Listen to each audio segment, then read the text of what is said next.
ونصلي ونسلم على رسوله الكريم. أما بعد فأعوذ بالله من الشيطان الرجيم. بسم الله الرحمن الرحيم. واتل عليهم نبأ إبراهيم إذ قال لأبيه وقومه ما تعبدون قالوا نعبد أصناما فنظل لها عاكفين قال هل يسمعونكم إذ تدعون أو ينفعونكم أو يضرون قالوا بل وجدنا آباءنا كذلك يفعلون قال أفرأيتم ما كنتم تعبدون أنتم وآباؤكم الأقدمون فإنهم عدو لي إلا رب العالمين الذي خلقني فهو يهدين والذي هو يطعمني ويسقين وإذا مرضت فهو يشفين والذي يميتني ثم يحيين والذي أطمع أن يغفر لي خطيئتي يوم الدين رب هب لي حكما وألحقني بالصالحين واجعل لي لسان صدق في الآخرين واجعلني من ورثة جنة النعيم واغفر لأبي إنه كان من الضالين ولا تخزني يوم يبعثون يوم لا ينفع مال ولا بنون إلا من أتى الله بقلب سليم وأزلفت الجنة للمتقين وبرزت الجحيم للغابين وقيل لهم أين ما كنتم تعبدون من دون الله هل ينصرونكم أو ينتصرون فكبكبوا فيها هم والغاوون وجنود إبليس أجمعون قالوا وهم فيها يختصمون تالله إن كنا لفي ضلال مبين إذ نسويكم برب العالمين وما أضلنا إلا المجرمون فما لنا من شافعين ولا صديق حميم فلو أن لنا كرة فنكون من المؤمنين إن في ذلك لآية وما كان أكثرهم مؤمنين وإن ربك لهو العزيز الرحيم. صدق الله. اس سورہ شعراء میں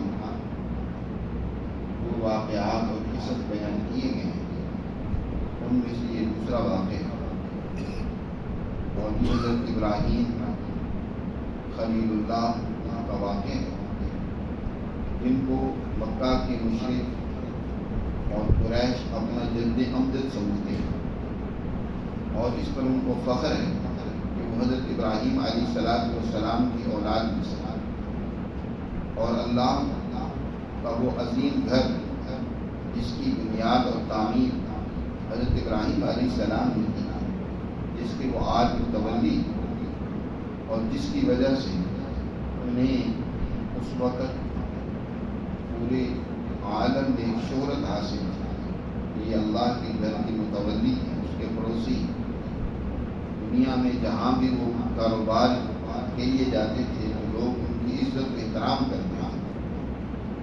ان کی اس جد امجد حضرت ابراہیم علیہ السلام جن کے اوپر ان کو بڑا فخر تھا کہ وہ ہمارے جد امجد ہیں ہمارے بڑے ہیں.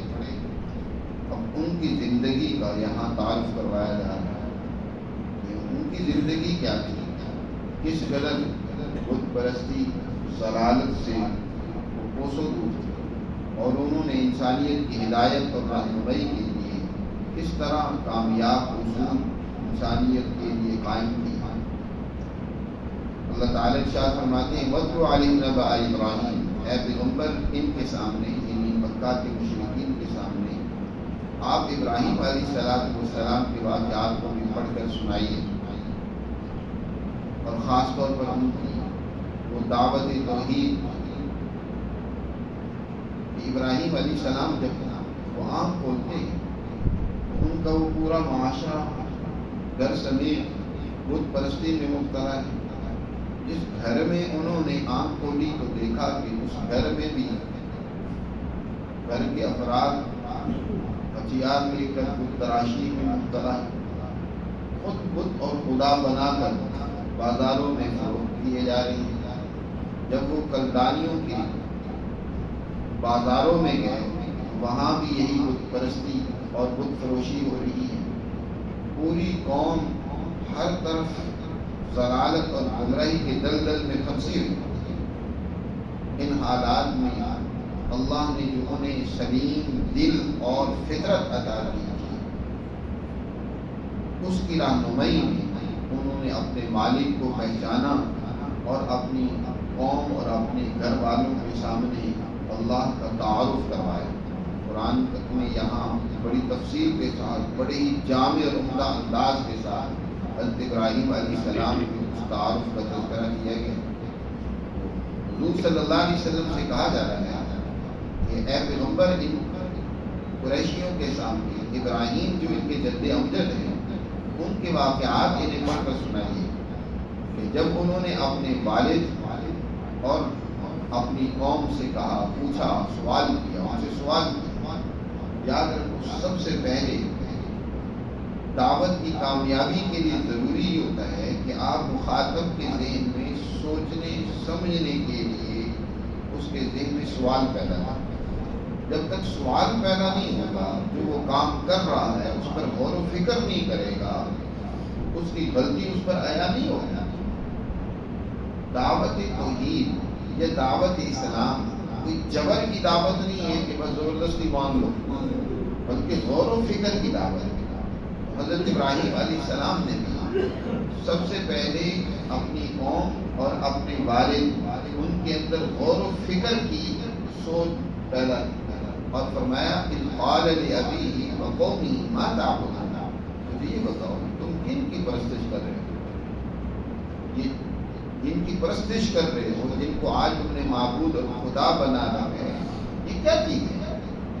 کہنے لگے قالوا نعبد اصناما ونظل لها عاکفین، انہوں نے جواب میں کہا کہ ہم اصناما، یہ پتھر کی تراشی ہوئی مورتیوں کی ہم پرستش کرتے ہیں، ان پتھروں سے بنائے ہوئے یہ خدا، یہ ہمارے معبود ہیں، اور فنظل لها عاکفین، اور انہی کی عبادت پر ہم قائم ہیں، جمے ہوئے ہیں۔ عاکفین القائم علی الاستقامہ، یعنی جو پوری دل جمی کے ساتھ، استقامت کے ساتھ جو کسی کام پر قائم ہو، اس کو عاکف کہتے ہیں۔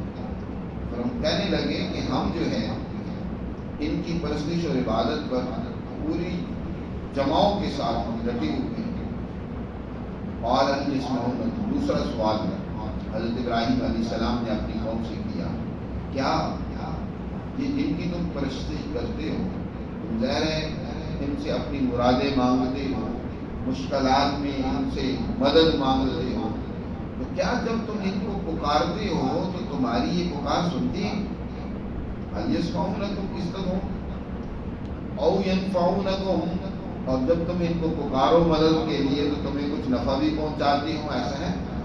یا جب تم ان کو نہیں پکارتے اور یضرون، تمہیں نقصان پہنچاتے ہو، کیا تمہارے نفع اور نقصان کے بھی یہ مالک ہے؟ اب جواب کیا ہے؟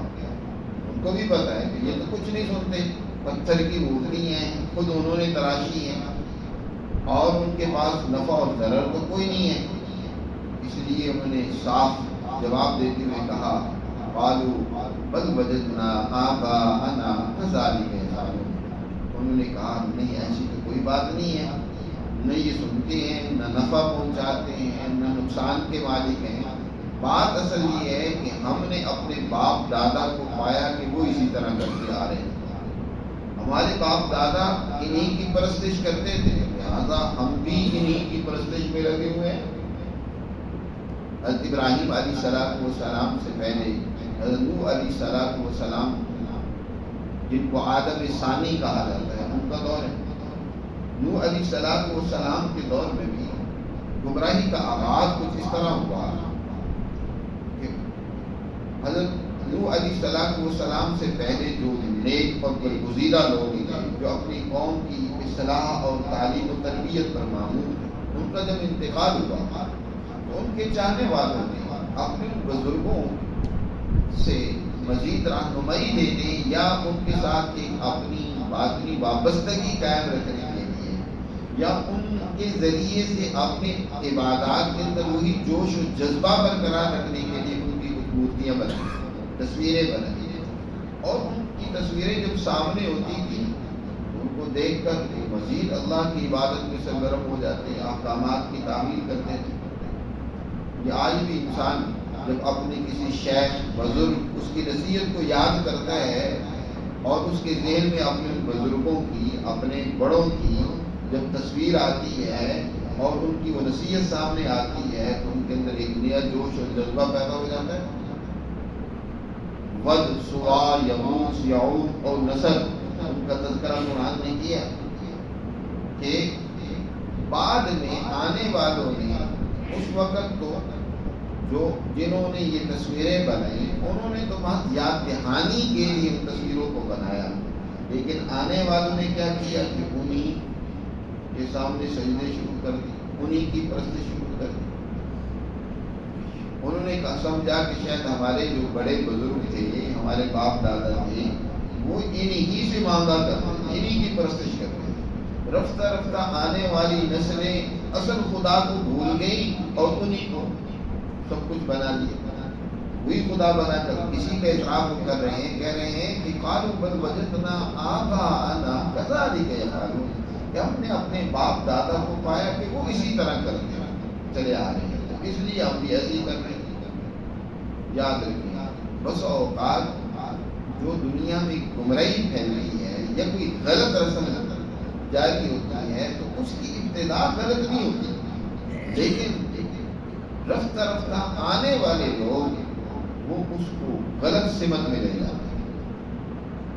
حضرت تھانوی رحمۃ اللہ علیہ نے ایک واقعہ لکھا ہے، وہ کہتے ہیں کہ ایک مسافر سفر کرتے ہوئے کسی گاؤں میں گیا اور وہاں اس نے پوچھا کہ یہاں کون اچھا آدمی ہے جس کے ہمیں آج مہمان بن سکیں۔ تو بتایا گیا کہ فلاں صاحب اچھی خاطر مدارت کرتے ہیں، مہمان نوازی کرتے ہیں۔ وہ ان کے ہاں پہنچے اور بتایا کہ میں مسافر ہوں، آج رات یہاں گزارنا چاہتا ہوں۔ انہوں نے استقبال کیا، انہیں ٹھہرایا، کھانا شام کو ان کے سامنے لے کر آئے، اور جب کھانا ان کے سامنے رکھا تو ساتھ ایک ڈنڈا بھی رکھ دیا۔ وہ ساتھ بڑے پریشان تھے، کھانا کھا رہے تھے، کہیں ایسا نہیں ہے کہ کھانے کے بعد میری اسی ڈنڈے سے پٹائی ہونی ہو۔ کھانا تو کھا لیا، بعد میں برتن جب گئے تو ڈنڈا بھی خاموشی سے ساتھ ہی چلا گیا۔ بعد میں بڑے پریشان ہو گئے، یہ کیا ڈنڈے کی کیا حکمت ہے، یہ ساتھ رکھا ہے لوگ ساتھ لے بھی گئے۔ انہوں نے پوچھا بھائی یہ ڈنڈا تم نے کیوں رکھا؟ میزبانوں سے پوچھا، بتایا کہ بھائی ہمیں بھی نہیں معلوم کہ یہ ڈنڈا کیوں رکھا جاتا ہے، لیکن ہمارے آباء و اجداد سے یہ طریقہ جاری ہے، چلا آ رہا ہے کہ جب میزبان کے ساتھ سامنے کھانا رکھا جاتا ہے تو ساتھ ڈنڈا بھی رکھا جاتا ہے، تو ہم اسی پر عمل کر رہے ہیں۔ وہ مہمان سمجھدار تھا، اس نے کہا کہ کسی اپنے پرانے بزرگ کو مجھے ملواؤ جس کی عمر کافی ہو۔ انہوں نے اپنے گاؤں کی کسی بہت عمر رسیدہ بزرگ سے ملوایا۔ وہ پوچھتے ہیں کہ آپ بتائیں کہ یہ رسم ڈنڈا رکھنے کی کب شروع ہوئی اور کیسے شروع ہوئی؟ اس نے بتایا کہ اصل بات یہ ہے کہ ہمارے شروع میں بزرگ جب مہمان کے سامنے کھانا رکھتے تھے تو ساتھ حلال کے لیے گوشت ہوتا ہے، دانتوں میں پھنس جاتا ہے، تو اس کو نکالنے کے لیے حلال بھی رکھ دیتے تھے۔ بعد والوں کو سمجھ نہ آئی یہ حلال کیوں رکھا جاتا ہے۔ انہوں نے کہا یہ تنکے رکھے جاتے ہیں، اگر تنکے ہی رکھنے ہیں تو ذرا بڑے تنکے رکھے جائیں، یہ چھوٹے چھوٹے تنکے رکھنے کی کیا ضرورت ہے؟ اچھا، انہوں نے بڑے تنکے رکھنا شروع کر دیے۔ بعد میں مزید جو آئے تو انہوں نے کہا کہ یار ان تنکوں کو رکھنے کا کیا مطلب ہے، اگر رکھنی ہے تو کوئی ذرا بڑا ڈنڈا ہونا چاہیے۔ وہ ذرا تنکے بڑے ڈنڈے کی شکل اختیار کر گیا۔ وہ پہنچتے پہنچتے آج یہ اچھی خاصی سوٹی بن گئی ہے جس کو کھانے والے کے ساتھ رکھا جاتا تھا، تو اب وہ مقصد فوت ہو گیا، اس کی روح نکل گئی اور اس رسم کو کچھ سے کچھ بنا دیا۔ اسی لیے دین اسلام میں اپنی طرف سے کسی بات کو جاری کرنا سختی سے اس کی ممانعت کو بدعت قرار دیا گیا، کیونکہ وہ بدعت اپنی طرف سے ایجاد کیا ہوا راستہ بس اوقات بہت بڑی گمراہی تک پہنچا دیتا ہے۔ تو حضرت ابراہیم علیہ السلام کو وہ کہتے ہیں کہ بل وجدنا آباءنا کذالک یفعلون، بلکہ ہم نے پایا اپنے باپ دادا کو کہ وہ اسی طرح کرتے چلے آ رہے ہیں، لہٰذا ہم بھی انہی کی پرستش میں لگے۔ حضرت ابراہیم علیہ السلام نے مزید انہیں غور و فکر کی دعوت دیتے ہوئے فرمایا قال افرأیتم ما کنتم تعبدون انتم وآباؤکم الاقدمون فإنهم عدو لی الا رب العالمین۔ فرمایا کیا ذرا غور و فکر کر کے تم مجھے بتاؤ جن کی تم پرستش کرتے ہو، تم اور تمہارے آباء و اجداد پہلے جن کا تم ذکر کر رہے ہو، کیا ان کے نقش قدم پر چل رہے ہیں؟ بے شک مجھے تو ان کی عبادت سے نفرت، بیزاری ہے، میں تو ان کو اپنا دوست نہیں سمجھتا، دشمن سمجھتا ہوں۔ فإنهم عدو لی الا رب العالمین، مگر میں جس کی عبادت اور پرستش پر مطمئن ہوں، جس کو میں اپنا نفع اور نقصان کا مالک سمجھتا ہوں، جو اس کائنات کا اصل مربی اور رب ہے، میں تو اس کی پرستش کرتا ہوں، اس سے ڈرتا ہوں، اس کا خوف میرے دل میں ہے، وہ رب العالمین۔ حضرت ابراہیم علیہ السلام نے ساتھ ساتھ اپنے رب کا تعارف بہت ہی عمدہ انداز میں کرایا۔ رب اس کو کہتے ہیں جو کسی چیز کو خلق ہی نہیں کرتا بلکہ کمالات تک پہنچاتا ہے، اس کی ضرورتیں پوری کرتا ہے، اس کو نقصانات سے بچاتا ہے۔ فرمایا رب العالمین ہی میرا معبود ہے۔ کون ہے رب العالمین؟ اس کا مزید تعارف کروایا الذی خلقنی، اس نے مجھے خلق کیا، مجھے پیدا کیا، اور صرف پیدا ہی نہیں کیا یعنی کہ پیدا کر کے بے یار و مددگار چھوڑ دیا فہو یہدین، بلکہ وہ وہی ہے جو میری رہنمائی کرتا ہے میرے معاش میں، میرے معاد میں، میری دنیا کی ترقی اور آخرت کی کامیابی میں جن امور کی مجھے ضرورت ہے اس میں وہی میری رہنمائی کرتا ہے، فہو یہدین۔ والذی هو یطعمنی ویسقین، وہی ذات ہے جو مجھے کھلاتی بھی ہے اور پلاتی بھی ہے، یعنی میری ضرورتیں، میری تکمیل کے لیے جو میرے تقاضے ہیں وہی پوری کرتی ہے۔ وَإِذَا مَرِضْتُ فَهُوَ يَشْفِينِ، اور جب میں بیمار ہوتا ہوں تو وہی مجھے شفا بھی دیتا ہے۔ حضرت ابراہیم علیہ السلام کا حسن ادب بھی دیکھیں، حالانکہ بیماری بھی اللہ کے قانون کی خلاف ورزی کے نتیجے میں پیدا ہوتی ہے، شفا بھی اسی کے قانون پر عمل کرنے کے نتیجے میں حاصل ہوتی ہے، یعنی گویا بیماری اور شفا اللہ کی طرف سے ہی ہوتی ہے، اسی کے قانون کی مخالفت یا اس کی موافقت کا اثر ہوتا ہے۔ لیکن بیماری کی نسبت اپنی طرف نہیں، اللہ کی طرف نہیں، شفا کی نسبت اللہ کی طرف۔ جب میں بیمار ہوتا ہوں، اور انسان بیمار کب ہوتا ہے؟ اللہ ویسے کسی کو بیمار نہیں کرتے، بیمار وہی ہوتا ہے جو اللہ کے قانون کو توڑے گا، جو اللہ کے قانون کی خلاف ورزی کرے گا، اسی کے لیے بیماری اور ہلاکت ہوتا ہے۔ اس لیے انسان کے اس میں اپنا عمل دخل ہوتا ہے، اور شفا اللہ کی طرف سے ملتی ہے۔ یقیناً اللہ ہی شافی ہے کہ جب انسان اللہ کے قانون شفا پر، اس کے بتائے ہوئے راستے پر چلتا ہے پھر یقیناً اللہ اس کو شفا سے امکنان کرتا ہے، شفا وہ دیتا ہے۔ تو فرمایا میرا رب وہ ہے کہ جب میں بیمار ہوتا ہوں اپنی کسی کوتاہی اور غلطی سے، وہی مجھے شفا دیتا ہے۔ والذی یمیتنی ثم یحیین، اور وہی میرا رب اور رب العالمین ہے جو مجھے موت بھی دے گا اور پھر زندہ بھی کرے گا۔ ایک تو پہلی دفعہ اس نے مجھے خلق کیا، زندگی دی، پھر یہ ہے کہ پھر موت آئے گی، اس زندگی کو وہ لے لے گا واپس۔ لیکن یہی نہیں کہ زندگی واپس لے لی معاملہ ختم، نہیں، پھر وہ زندگی دے گا۔ ثم یحیین یعنی مرنے کے بعد کی زندگی، اس کا بھی تذکرہ کیا۔ والذی اطمع ان یغفر لی خطیئتی یوم الدین، اور کل قیامت کے دن میں توقع رکھتا ہوں کہ میری غلطیاں بھی وہ مجھے معاف کر دے گا۔ ابراہیم علیہ السلام اللہ کے اولو العزم پیغمبر ہیں، ویسے وہ کسی قسم کی ایسی غلطی پیغمبر نہیں کرتا، کیونکہ پیغمبر کی زندگی انسانیت کے لیے ایک نمونہ ہوتی ہے، اسوہ ہوتی ہے، اور حضرت ابراہیم علیہ السلام کی زندگی کو تو اسوہ قرار دیا گیا قرآن میں، لقد کان لکم فیہم اسوۃ حسنہ، ان کی زندگی میں تمہارے لیے بہترین اسوہ اور نمونہ ہے۔ اگر وہی غلطیاں کرنے لگ پڑے تو انسانیت کے لیے اسوہ اور نمونہ کہاں رہے گا؟ لیکن اس کے باوجود انبیاء ڈرتے ہیں اللہ سے، ان کے دل میں اللہ کا خوف ہوتا ہے کہ کہیں کسی معاملے میں کل اللہ میری گرفت نہ کر لے۔ فرمایا میں امید رکھتا ہوں کہ میری کوئی لفزش اور خطا مجھ سے ہو گئی ہے نادانستہ، وہ کل قیامت کے دن اسے معاف کرے گا۔ یہاں کسی خاص گناہ اور غلطی کی بات نہیں ہے، بلکہ عام انسانی زندگی میں انبیاء سے جو خلاف اولا ہو جاتا ہے وہ اس کو بھی گناہ سمجھ لیتے ہیں۔ عربی کا محاورہ اور مقولہ ہے نا کہ حسنات الابرار سیئات المقربین، عام لوگوں کے لیے جو نیکیاں ہوتی ہیں تو جو اونچے درجے کے لوگ ہوتے ہیں ان کے لیے وہ بھی گناہ بن جاتا ہے۔ ہر ایک اپنے مقام اور منصب کے اعتبار سے عمل کرتا ہے۔ عام آدمی کے لیے نفل ہوتے ہیں، تہجد ان کے لیے لازم اور ضروری نہیں، لیکن نبی کریم صلی اللہ علیہ وسلم بطور لازم کے ان کو ادا کرتے ہیں۔ تہجد میں بھی کبھی کوتاہی اور سستی نہیں ہوتی۔ اب یہاں تک تو اللہ کا تعارف کروایا حضرت ابراہیم علیہ السلام، اس کے آگے پھر اللہ کی طرف متوجہ ہو کر حضرت ابراہیم علیہ السلام نے اللہ سے دعا مانگی۔ بڑی جامع دعا ہے جو حضرت ابراہیم علیہ السلام اللہ سے مانگتے ہیں۔ سب سے پہلے دعا میں اللہ سے عرض کی کہ ربی ھب لی حکما والحقنی بالصالحین۔